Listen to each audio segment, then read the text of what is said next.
In today's video, I'm going to show you how to make a very simple frame for any farmhouse or rustic style sign out of some scraps of wood and some very basic tools. Follow along.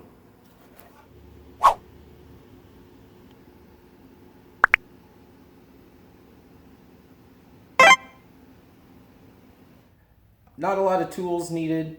Of course, you don't have to have everything I have here, but I'm just going to give you a quick rundown of what I do have. Brad nailer, you can use just hammer and nails, simple tape measure, some wood glue, and a saw of some kind to cut your boards with. I also have my little circular saw. You could do it just as well with that, or a hand saw. So what I'm going to be working on today is I want to build a very simple frame, kind of like a shadow box almost, for this sign that I made in the last video. If you haven't seen the video for this sign yet, that'll be in the same playlist that this video is included with. You can go check it out, of course, after you're done watching this one. So let's get to it. So first things first, got to get the wood that you're going to be working with for the frame. This, as you can see, is just some scraps that I had left over from another project, but they'll work perfect for this one. Really, all we're going to do here is just outline the sign like that. So I got to get these cut down and then also cut some to fit there.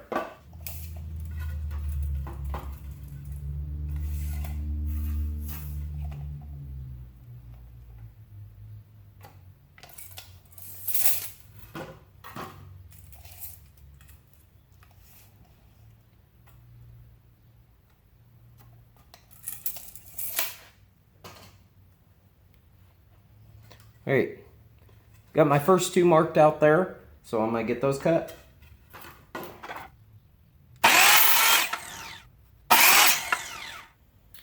Alright, now we got the top and bottom pieces cut.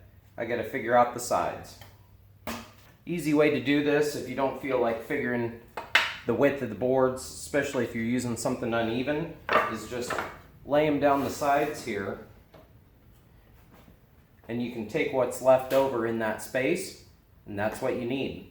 I'm not doing any fancy miter cuts or anything on these, and really it's just to save time, and it makes the project a lot easier. You're not trying to, if you don't have a miter saw or a way to cut nice 45s, this makes it a lot easier. If you're just using simple hand tools, you can accomplish the exact same outcome that I'm going to have here. So we'll do it this way.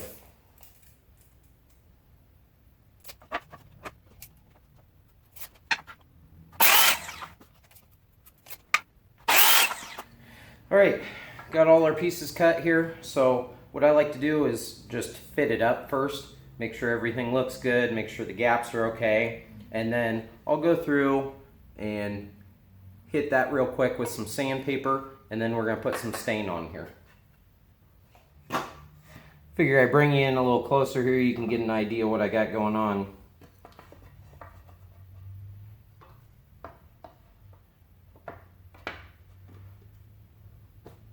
So you can see there, real simple edges, simple corners, nothing too fancy, but in the end it actually looks really good. Another thing is these were actually longer boards, wider boards I should say, that I just ripped down with my circular saw, and you'll see why I do that versus buying the pre-made like furring strips, stuff like that, 1x2s that you see a lot of people use in the end result here. You'll understand. Alright, so next I'm just going to clean up some of these rough edges real quick and get them ready to get some stain put on them.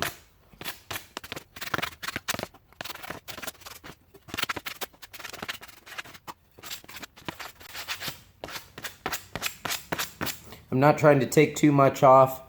You can see there's some imperfections in the board. That's perfectly fine.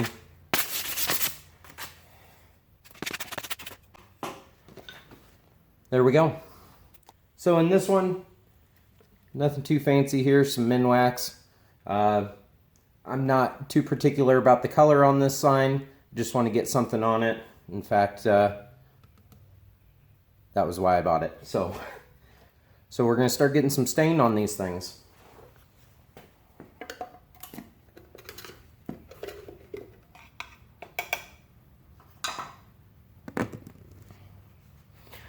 And if you've watched my videos before where I've stained anything, you know my brush of choice here.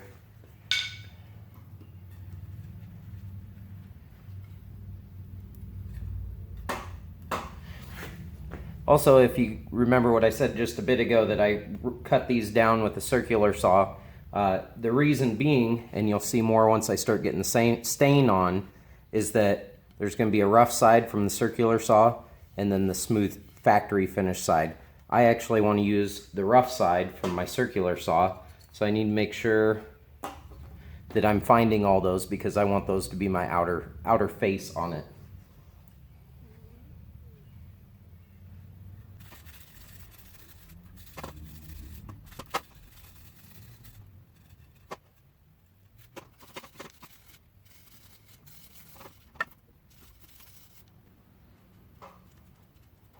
And make sure you're soaking a little bit into the ends as well. You don't want any unfinished areas. The only ones I'm not going to finish are the backside where you'll never see it.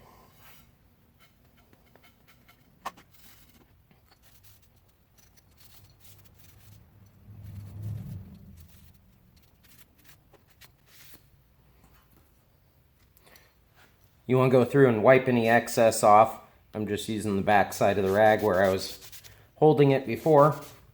And if you don't use this stuff or you're not used to it, if you do have sensitive skin, notice I'm not wearing gloves. I get this stuff all over.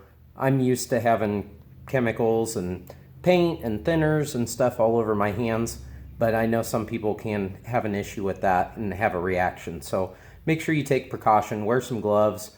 If you're not in a well-ventilated area, make sure you do this outside or somewhere that there's plenty of ventilation. In here, I don't have a problem with it, so I'm gonna keep going. Now when I'm putting these together, I do like to put just a dab of some wood glue. I don't put it all the way around. Typically I'll just put some on the corners where the pieces meet, just so there's something a little extra than the mechanical fasteners to hold this all together. So first things first, I kind of lay it out how I'm going to have it.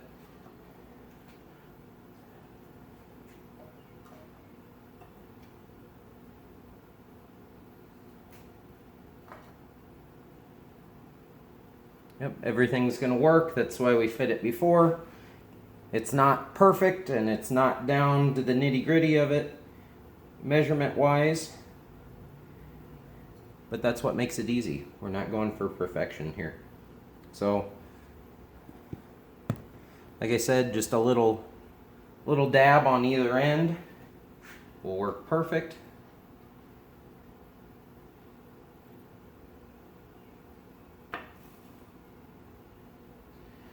And then most of the time I just lay it on something flat, my sawhorses, the ground, whatever I got.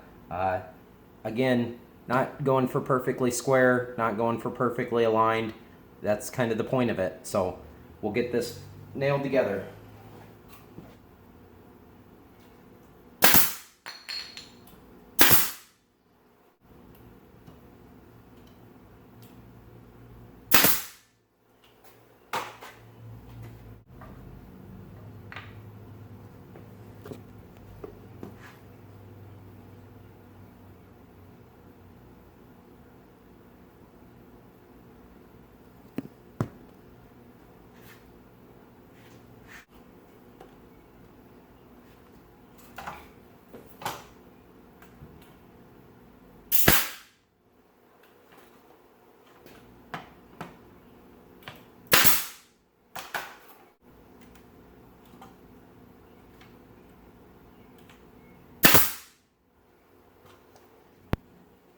All right, there we go. Finished nailing it together. You can really see along the outside what I was talking about with those cut marks from the saw. They just add a little roughness to it. and a little bit more detail to it to make it look old. Now if you wanted to, after the fact, you can go back with some sandpaper like I do on most of these signs. You can rough this in a little bit. I tend to just leave them as is, make it look like, you know, it held up better, I don't know. But I like to just leave them alone. You can see those ends, nothing super fancy, but it gets the job done. It does recess the sign in there a little bit, like I said, kind of like a shadow box almost. But it just gives a nice finished look to something that was otherwise a little bit plain, and it's exactly what I wanted in the end. So that'll do it for this video, guys. If you made it this far, I really appreciate it. Hope you learned something from this. A few simple cuts, a couple old scrap pieces of wood can really bring kind of a plain sign around and make it look fancy. Really make it look like something you bought at the store or spent quite a bit of money on. Also, if you made it this far, I'd really appreciate it if you went down, hit the like button, make sure you subscribe to the channel to follow along with all my projects, all my signs, my vehicles, anything else I get myself into. We'll catch you next time. Thanks.